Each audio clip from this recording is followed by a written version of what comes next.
לפני שאנחנו נעבור לקטע הבא, אני רק רוצה לנצל את ההזדמנות to thank Alan for his usual technical support. And he actually loves the fact that we give him not 360 days advance notice, more like 3 days advance notice. So כל הכבוד putting this together, הלוואי says. But first, Alan has an announcement to make. Listen, I just want you to let you know now, okay? Can you hear me? Yes, no? Let's try no. Look, so it's not going to be funny. Let's just, get that done, right? I have to keep it clean, and the truth is, it's not even like from the Rav. I'm trying to keep it clean. I'm more afraid of, them, the whole PC police. Remember, this isn't the same world we used to have here, 15, 20 years ago. We've been woke, we've been canceled.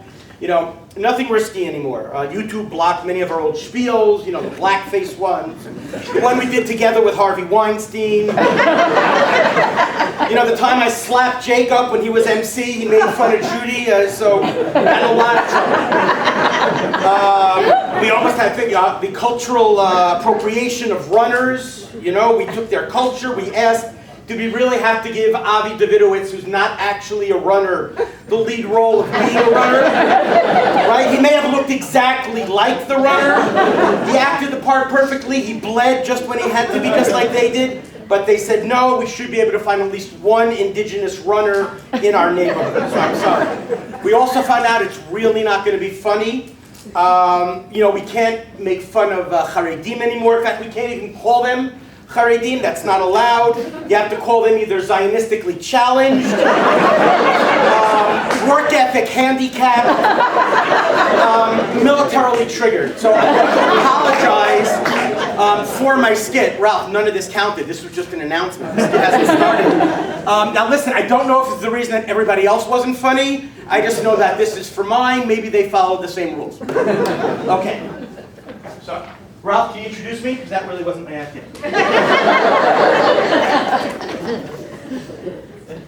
The absolute one and only. Big round of applause for Alan Krasna.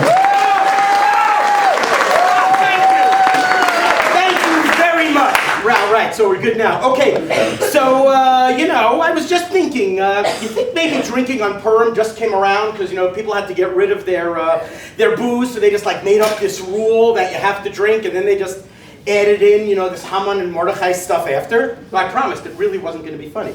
And by the way, speaking of Pesach, you see how I did that? Okay. It's the Pesach season starting, and 30 days Lifnei Achag, you have to start learning it, and everyone knows all the rules. And we said, in Pesach, you only have Hallel the first day, and then you have, Chatzi Hallel, because we're so upset. I have to tell you, personally, it doesn't really make me that sad to skip 2 prakim from daily. Okay? It actually seems like a bonus to me, okay? But again, maybe I'm just speaking for myself, and, that's what it is. Okay, I'm going to bring up something. I know it happened a long time ago, but it's something that really, really bothers me. I just, you think you'll see something happen, something's happening, and you'll do something. 70 years.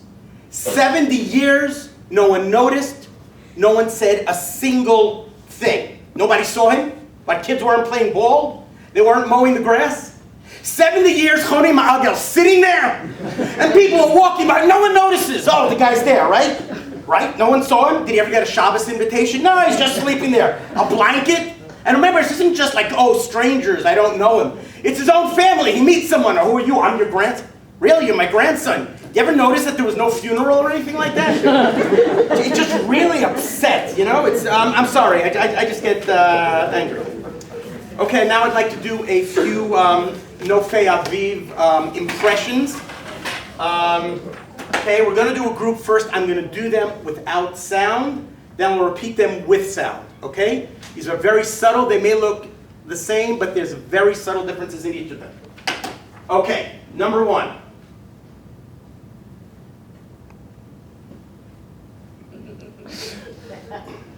Okay, now number 2.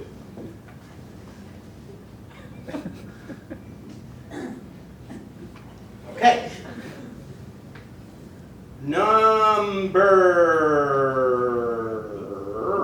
Oh, there we go, yeah.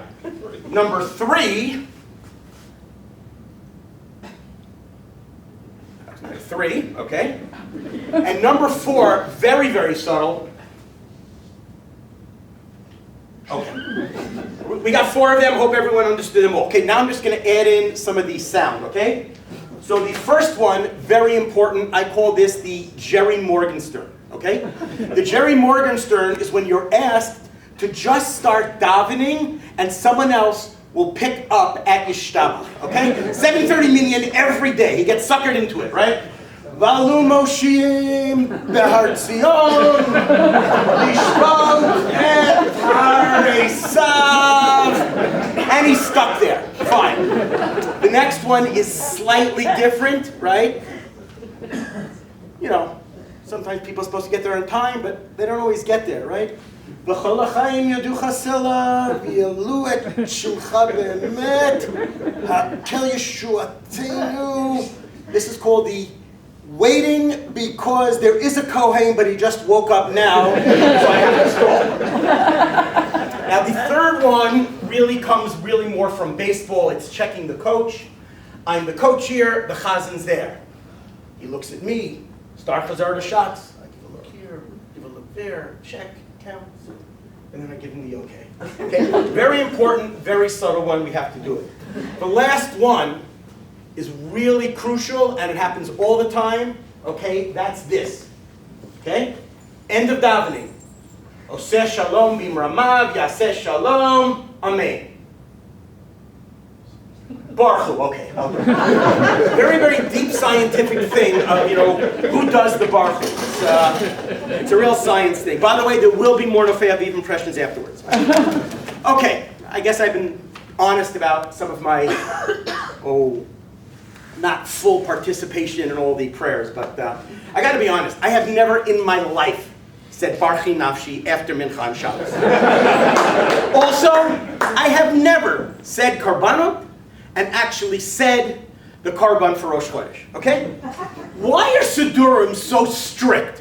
It's like the craziest thing, right? Oh, it's Rosh Chodesh. Got to go to the laning. So you go to the back where there's laning. No. We don't give you Rosh Chodesh laning. You go back to Karbanot, and there, if you look carefully, you can find your proper laning. Okay, great, no problem. Then you get to the end of the davening. Oh, it's Rosh Chodesh, the Yom. What's the Yom? I don't know. The Rav checks the book. Oh, it's Barchi Nafshi. Great. Right after Aleinu, I check. After Aleinu, before Ein Kelokenu, it's not there. Why? Because somebody put it after Mincha and Shabbos, which nobody says. Again, which I don't say. I'm sure you all do say. I'm sorry. I do. You know, the truth is, it's you know, if I didn't actually know the song, you know, Yitamu Chata Aretz Rishayim Odenav, I mean, because I don't actually say Barchi Nafshi, but I know the last couple of words, and then I say it, and everyone thinks that I know it really well. All right, so I'm being honest about my davening skills, my davening knowledge, and this is in Yana B'Yoma. I am 57 years old, tremendous experience. I have no idea how to say slichot. I have absolutely no idea how to say slichot. When do we repeat things? When do we go first and then the chazan goes? When does the chazan go first, but then we go twice, and then we pull ahead of him, and then he has to catch up with us, right? Then there are the things where after each paragraph you have to go back and pick 4 random words from the first paragraph, but you have no idea what those words are, so you keep going back and forth. Look, the truth is, you know, I just wait for someone to say like V'sham Ne'emar, and like I know the part that comes after that, but other than that, I'm just like going back and forth. I actually have no idea. By the way, just to give you a general thing, if we want to, I think I used this twice. You know, if you see me at shul on time, I have yurtzeit. If you see me in shul early, it means after 27 years here, I still do not know when Friday Rosh Chodesh davening starts for Shabbos. I have absolutely no idea. If I'm early, that is the only reason why. All right. Arba. Tov. This part really, I don't know, it upsets me. It really hurts me. I mean, I'd even go as far as saying, Tsar li me'od. Me'od, this part really, tsar me'od. Right? Why do people hate Tachanun so much? Oh, they don't, okay, it's just me, fine, right? Do you know that nothing gets me to have better kavanah in Shmon Esrei than thinking if I go long enough, then I don't have to say Tachanun because I'm still davening Shmon Esrei. I would keep going. You know, I'm willing to move to a new neighborhood to daven in a kavua minyan with a mohel, okay? I will do anything to not have to say it. Now again, I don't know. Why do we hate it? Oh, you know, is it the bending? Is it the up and down? Is it, oh, I have to put something on my sleeve? I got the hand, this, and, you know, Chanoch is here, right? Oh, it's the bifocals, right? Because it's a totally normal way to try and start davening, right? And you see everybody going like this. It's like impossible. Like, everyone hates Tachanun. Look, truth is, I'm not being fair. I used to hate Tachanun, you know, a lot more. Now, Baruch Hashem, there's one time in davening, I could check my phone, nobody sees me. You know, you go like, it's really weird because the data gets very, very slow around Tachanun times. Like it says, it's just crazy. But, you know, so look, the truth is, now I really, I appreciate Tachanun more, and I say the most important part, and I say it out loud with proper kavanah, okay? Tzadikim anachnu v'lo chatanu. And that's really what I learned from Tachanun. Okay, Novei Aviv Impressions Part 2. Yes, sir? Okay, this one is a before and after, okay? It's a little hard. Before.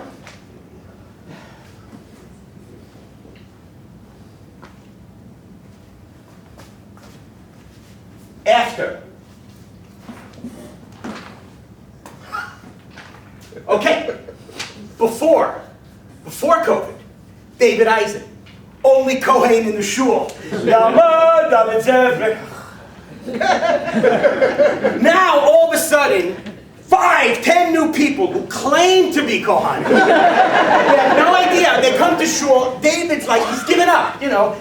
It's actually good for him because he doesn't have to stop talking when he usually did. Because he knows he's getting the aliyah. So he's sitting and he's talking, and it's like, Yamal, me? Oh, you guys, oh, that is just so good. Oh, this is so good. Okay. Last impression, it's a little bit tricky, and it's actually even been referred to tonight, but let's see if anyone can get this. Anyone? Right, that is the other men's urinal that when you stand in front of it, and then when you flush and that water shoots out, you have to jump out of the way. Because that urinal is just crazy. It is just nuts. Okay, now speaking of bathrooms, see how I just worked that one in? Yeah, it works right. Okay, does this ever happen to you? It happens to me all the time, right? You go, you're in the bathroom, you take your phone out, you turn on your phone. I guess the last place my phone was on in shul, and I still have my sitter up on my, and I'm stuck in shul. The truth is that's not nearly as bad as when it happens the other way, and I'm in shul and I turn on my phone, and when I find there, thank you, Chanoch, at least someone got it, so that's that. And you keep the volume on, so that's really problematic. Okay, I'm just going to end off with a few quick non sequiturs. I don't know what a sequitur is, and I don't know why they're bad. But laziest salespeople in the world are Ravot sellers. They leave the branches, they put it in a box, they write a big phone number, a plate for the cash, they don't even show up. You do all the work, they sit and then they pick it up. I was actually reading a really cool sefer recently. It's called The Idiot's Guide to Halachic Man. I've been enjoying it.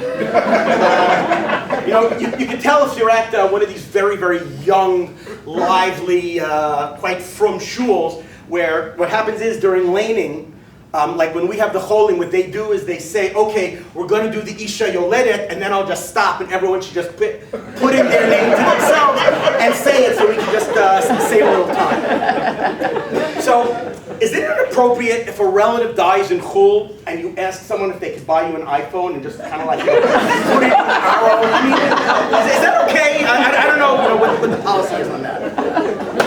So, this is the question Alan Rosenbaum and I always have is there like a glass ceiling on the neshama having an aliyah? Like, is there a certain point where it's like, no, it's just gone too far up.